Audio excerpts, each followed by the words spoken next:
میں پناہ مانگتا ہوں اللہ کی شیطان مردود سے۔ شروع کرتا ہوں اللہ کے نام سے جو بڑا مہربان اور نہایت رحم کرنے والا ہے۔ رمیز وائس کے تمام ناظرین کو السلام علیکم۔ گزارش ہے کہ آقا دو جہاں محمد مصطفیٰ صلی اللہ علیہ وآلہ وسلم کی خدمت میں ایک عدد درود ابراہیم کا تحفہ پیش کر دیجئے۔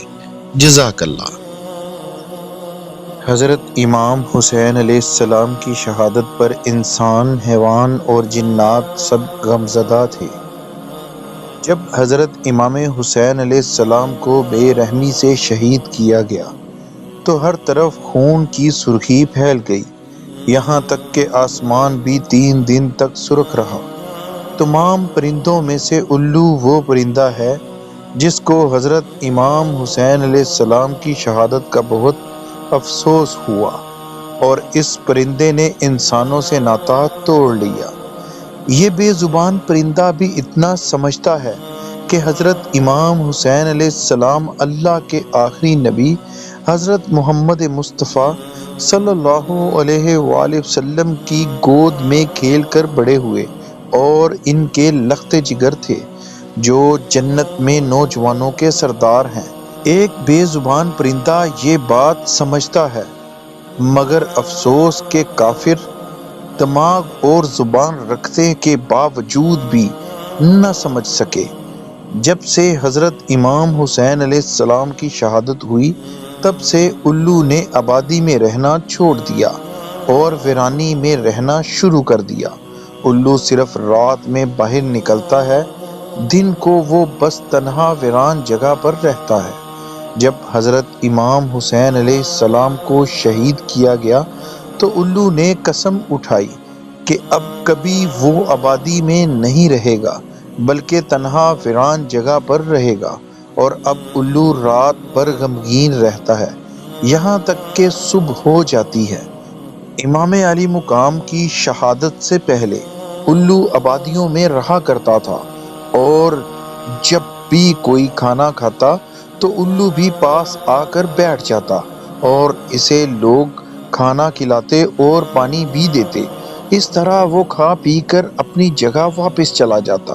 جب حضرت امام علی مقام کو بے رحمی سے شہید کیا گیا تو وہ پہاڑوں اور جنگلوں کی طرف چلا گیا اور جاتے ہوئے بول کر گیا کہ تم کتنی بری امت ہو، کتنے بد نصیب لوگ ہو جو اپنے ہی نبی صلی اللہ علیہ وآلہ وسلم کے نواسے کو شہید کر رہے ہو۔ پھر میں تو ایک پرندہ ہوں، میری حیثیت ہی کیا ہے؟ تم سب میرا کیا اچھا سوچو گے؟ بہتر ہے میں اپنی حفاظت خود کروں۔ یہ بول کر وہ چلا گیا۔ اب وہ سارا دن کچھ کھاتا پیتا نہ تھا اور دن بھر روزہ رکھتا، جبکہ شام کو حضرت امام علی مقام کی شہادت کی یاد میں غمزدہ رہتا۔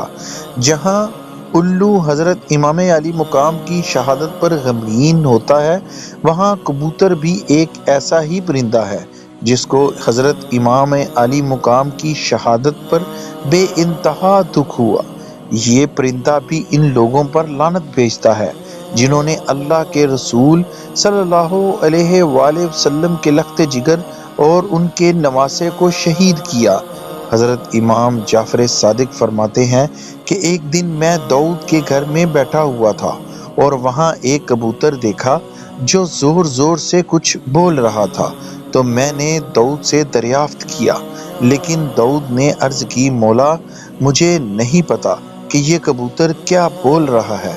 حضرت امام جعفر صادق علیہ السلام نے فرمایا یہ ان لوگوں پر لعنت بھیج رہا ہے جو نواسۂ رسول کے قاتل ہیں، اس لیے اس پرندے کو گھر میں پالنا چاہیے۔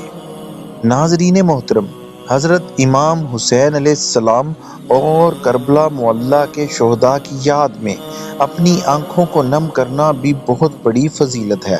اللہ تعالی ہمیں حضرت امام حسین علیہ السلام اور ان کے اصحاب پر گریہ زاری کرنے کی توفیق عطا فرمائے، آمین یا رب العالمین۔